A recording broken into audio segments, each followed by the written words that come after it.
Hey guys, how y'all doing? BionicleSaurus here, and in this video we are going to be taking a look at the CollectA Beishanlong. So right off the bat, I just gotta say, this figure just looks beautiful. I mean, it just screams majestic and graceful and gracile. It is a pretty thin figure in general. The proportions are very pleasing. The feathering is gorgeous. I love the coloration on the head. In general, I mean, this is just a really pretty looking figure. And very large too. It is 1/40 scale, and Beishanlong was a rather abnormally large ornithomimid, so it is appropriately on the big side, and stands really tall, and I just absolutely love it. It is just gorgeous. Mine does have a little bit of a paint application issue. Here's a bit of a better close-up shot of that little paint error. You can see it a lot better now, that little spot of black. But anyway, I just wanted to highlight a little bit the detail on this model, because the skin texturing, or rather the feather texturing, is really, really well done.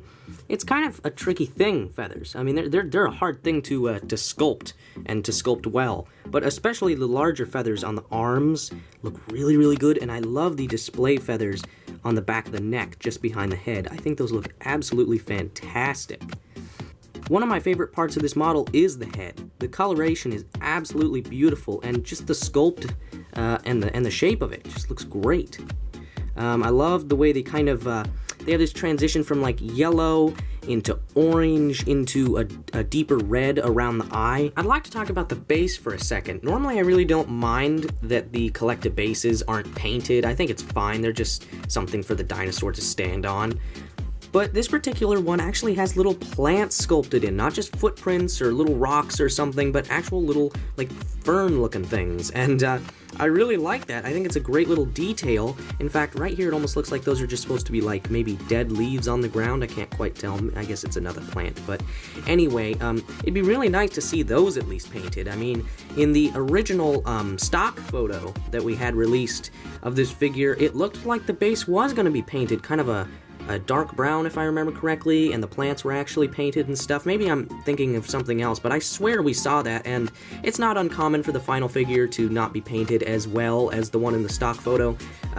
It's that way for a lot of companies, but still, I don't know, it would have been really nice to see at least the little ferns kind of painted, even if it was just like a monotone shade of green. That alone could have improved that, but nonetheless, it's not a huge deal. I mean, obviously the base is not the main thing you're going to be focusing on with the figure. I got this figure in the summer. I think I got him in like August or September, and the base got a little warped because this figure, along with a couple others, got really hot in a little package, and by the time they got to my door, all the bases on the CollectA figures were a little bit bent, and this one suffered the worst because it is a bit thinner, just like this way, like it's a small base relatively. It's not just a big circle.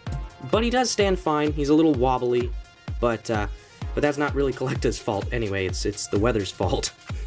So yeah, it's not too bad. I don't mind it too much. I'll just touch on accuracy for a second, because there's really not much to say. This figure is pretty much on the flawless side of things. We've really come to expect that from CollectA now, and in fact, the one issue that you'll see on some CollectA figures all the way up until just the ones that came out this year is the shrink wrapping, of course. That's kind of one of the things they still haven't, worked out totally. But this figure really doesn't have it. I mean, honestly, maybe it's just because the head is so small and they couldn't really, like, do it even if they wanted to. They didn't.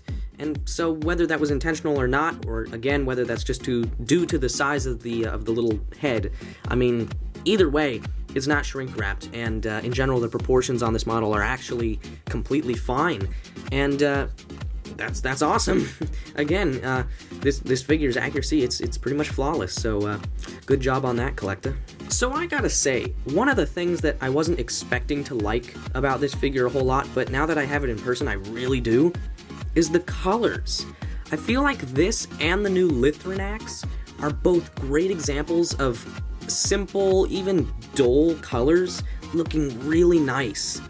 A lot of times CollectA goes for uber bright color schemes. I mean, if you just look at the tyrannosaurs they have with the bright turquoise and red and whatnot on the display feathers on their neck and head, you know, I mean, that's really bright. And the Torvosaurus that came out this year is bright green.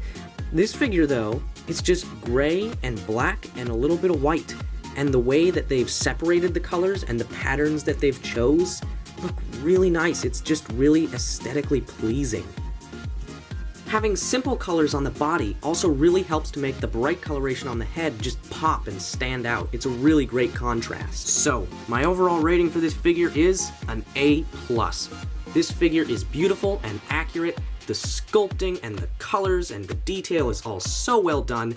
CollectA did not disappoint with this Beishanlong. You cannot pass it up. I highly recommend it. This is a must-have for any collector. Thanks for watching, and BionicleSaurus signing out.